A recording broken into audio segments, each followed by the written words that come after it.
Trois choses à ne surtout pas faire si tu trades le gold. La première, c'est de ne jamais être en position avant une annonce économique importante aux États-Unis. Tout simplement parce que si le résultat de l'annonce économique est positif au dollar, alors le gold va chuter et sa descente va être vertigineuse. Si jamais l'annonce économique est négative au dollar, le gold va pump et sa montée peut être aussi vertigineuse. Donc si tu es en position avant une annonce économique, que tu sois en buy ou en sell, il faut savoir que suivant le résultat de l'annonce économique, le gold pourra partir dans un sens comme dans l'autre sens. Et ça, tu ne pourras strictement rien y faire. Donc dans la mesure du possible, essaye de clôturer toutes tes positions sur le gold avant une annonce économique, quitte à re-rentrer en position une fois que les résultats de l'annonce économique seront sortis et que tu auras un peu une réponse à où est-ce que risquera d'aller le gold à la suite de l'annonce économique. Car voilà, si tu es en position avant l'annonce économique, comme je t'ai dit,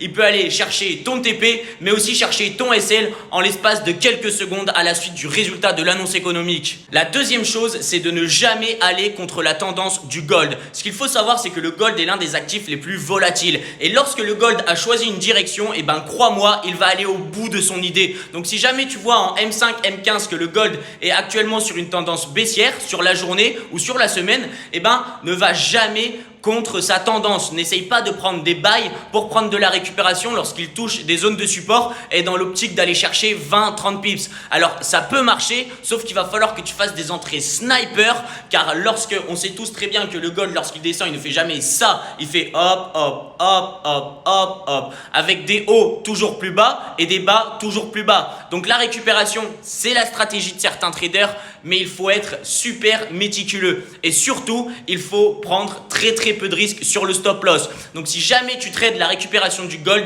mets un stop loss extrêmement rapproché et puis fais des super bonnes entrées. Mais d'un point de vue général, je te déconseille de les faire. Essaye de toujours trader dans la tendance du gold. Comme ça, tu peux aller chercher beaucoup plus de pips, tu prends beaucoup moins de risques et en plus de ça, comme je te l'ai dit, le gold est un actif très volatile qui, lorsqu'il a choisi sa direction, il va aller au bout de son idée. Donc, suis-le plutôt qu'aller contre lui. Le gold finira toujours par gagner. Et la troisième et dernière chose, c'est de ne jamais te tromper sur la taille des lots que tu prends lorsque tu entres en position sur le gold. Pourquoi? Tout simplement parce que le gold est l'un des actifs à la valeur la plus forte. C'est-à-dire que 20 pips de gold, en termes de pourcentage sur ton capital d'investissement, ça va être automatiquement beaucoup plus élevé que 20 pips sur du forex ou 20 pips sur des indices. Donc fais super attention à ta taille de lot.